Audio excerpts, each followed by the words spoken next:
You are watching ColdFusion TV.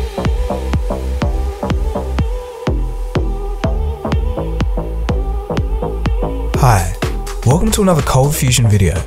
I thought I might just do a quick video on the topic of smartphones with a bit of a wider perspective here.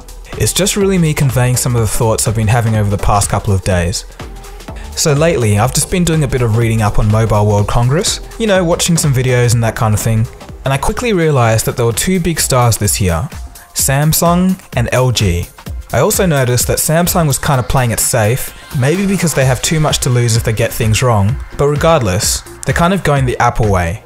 That is, iteration and refinement rather than an innovative overhaul.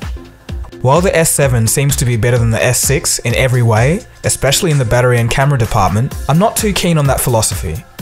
All in all, it really doesn't matter because Samsung will sell more phones because they still have that consumer momentum. But that's not the main point of this video. The main point of this video and what I'm trying to get at is LG. LG, on the other hand, is doing what Samsung used to do in earnest a few years ago. That is, innovate, try some crazy ideas and see what works. That's actually how the Galaxy Note line came about. With the G5, LG have truly gone for the innovation route. What do I mean by this? Basically, the company has released a modular phone. This means a user can quickly switch out parts to create different functionalities depending on the user's needs. In terms of modules, so far there's a camera mount with an extended battery with physical buttons for the shutter, zoom and video recording, and also an audio add-on for hi-fi listening. Even though I'm not a fan of how this phone looks from the back, I still think this idea is pretty cool and probably the best challenge to Samsung's Android dominance since the HTC One M7. So this is especially interesting to me because earlier last year I did a video predicting what the future of the smartphone could be.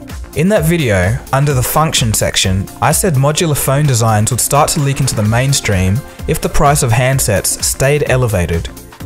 With LG's release, it looks like this is already starting to happen.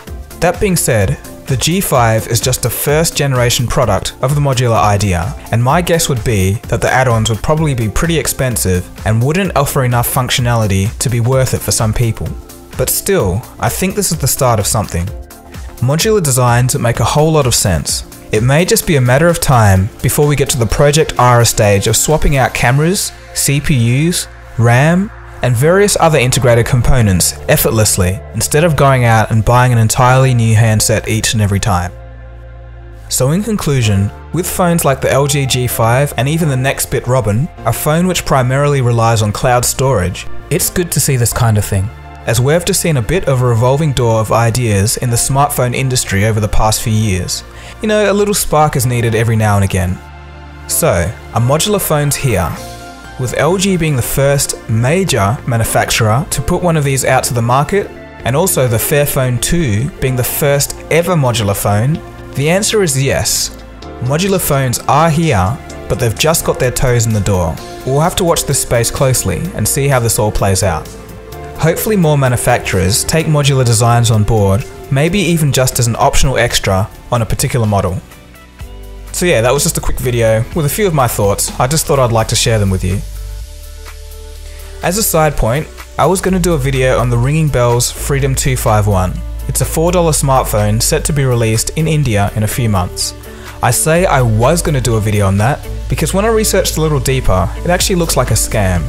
The parts alone would cost way more than $4, and then I thought, yeah, that's okay, as long as there's a subsidy from an entity such as the Indian government themselves, which I thought was the case, but at the phone's launch, it was revealed that there was no such subsidy, so the price point at $4 is seemingly impossible. Moreover, they don't even have a factory yet, and the worst thing is that at the phone's launch, there was some whiteout near the speaker grill, covering a different branded phone.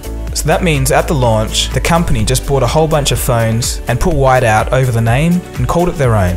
So if I was to weigh all of this up, it seems 80% likely that the $4 phone is too good to be true. I could be wrong, but I don't think it's worth making a full video on it if it's most likely going to be a scam. But anyway, that's enough from me. Let me know your thoughts on modular phones. This has been Dagogo, you've been watching ColdFusion. Give this video a thumbs up if you liked it. Definitely subscribe if you're new. Go around and check out some previous videos on this channel, there's a whole bunch of interesting stuff for you. And I'll catch you again soon for the next video. Cheers guys, have a good one. ColdFusion. It's new thinking.